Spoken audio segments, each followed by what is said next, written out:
pretty crazy to think that the iPhone 14 Pro has been out for over 10 months. Hey everyone, it's Andrew and welcome back to the channel. In today's video, I'm going to cover things like wear and tear of the device, the battery health and what it's looking like, not so good, some features that were really hyped up and what I think of it now, and some things to look forward to with the iPhone 15 and iOS 17 coming later this year. This video is also sponsored by Aura, but more about them later. Alright, so we're gonna start on wear and tear, and I use a case a lot, so the back of the phone is in pretty much perfect condition. The camera bump also is perfect, there's no scratches or anything like that, it's holding up great. Now when it comes to the bezels, there are minor scratches, particularly around the charging port, but also you can see some on the sides as well. And I decided this year to go without a screen protector. The ceramic shield is holding up pretty well, but there's quite a few scratches, and I guess I haven't been as careful as in years past. The speakers are also holding up pretty well. Now let's take a turn inside the device and talk about the A16 chip and what I think of the performance and everything like that. And it's performing really well actually. The A16 overall for the whole year has been pretty good. I'm not a benchmarks guy, but if you want to test this out, you can download Geekbench 6 and look at your iPhone's performance if you want. For me, my user experience, it's good. And it's performing exactly how I expect it to. Third-party apps like YouTube are great for content, and apps like Instagram and Twitter work perfectly as well. Speaking of social media, did you know that people that are active online are more likely to get their information stolen? Oh, you didn't know that? So yeah, check out today's video sponsor, Aura. We're all online these days, especially on social media. Some of us more than others. And sometimes, accidentally, we share a little bit too much of our own information online. Aura provides identity theft and fraud protection for your personal information, as well as your family's. People who are active on social media are 30% more likely to have their personal information stolen. These are the main channels that attackers seek out targets. Identity theft statistics also show that Facebook, Snapchat, and Instagram are at an even higher risk level, which propels the statistic to 46%. These data brokers literally profit off your information, but you don't have to let them. Aura will help identify information that has been leaked online, and they also monitor things like your email and password. They can check if any data you have has been involved in a data leak or has been exposed on the dark web. Try a 14-day free trial right now to see if any of your information has leaked online.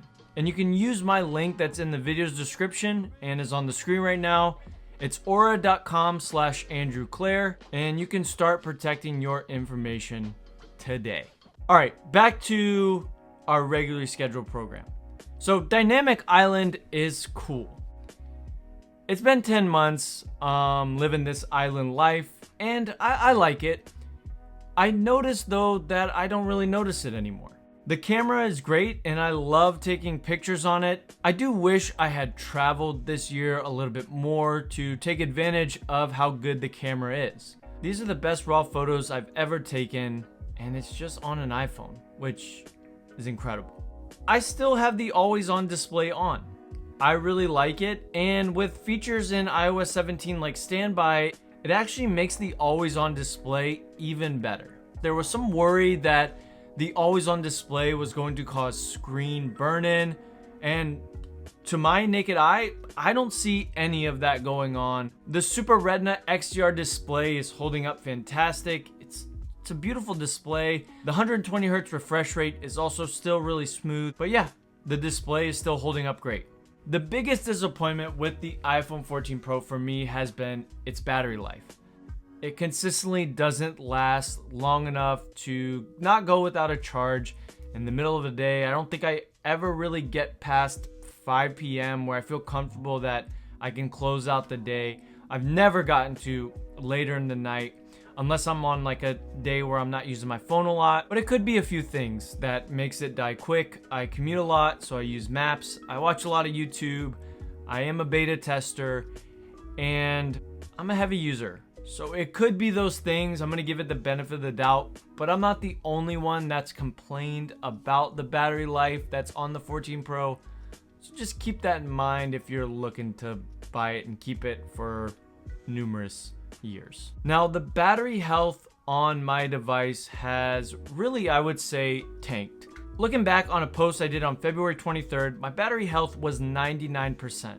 And just 5 months later, it's at 91%. Bruh.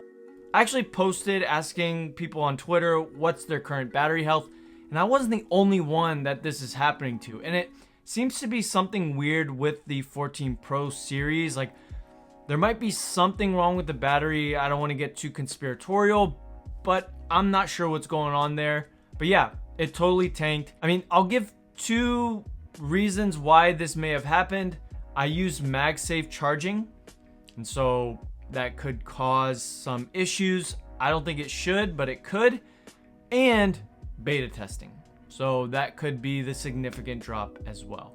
That's the 14 Pro, but what's next? And if you're looking to buy the 14 Pro, is it a good time to buy? And I would say just hold off for another few months, almost a few weeks now, because the iPhone 15 Pro is coming. And it's actually set to be a pretty big update. We're rumored to be getting USB-C. There's supposed to be a thinner bezel, a titanium frame, a periscope lens, and much more. You can check out my video that I recently did on that. And if you do end up wanting to see a comparison video of the 14 Pro and the 15 Pro, give me a sub so you can be notified when that video comes out. We should be seeing the release of iOS 17 around the same time as the iPhone 15 as well. September is probably the month we're getting it. The date is not so clear yet, but features like standby, interactive widgets, keyboard improvements, and just some refined things in iOS have made the experience of using the iPhone 14 Pro a little bit better, and so I've really enjoyed that update.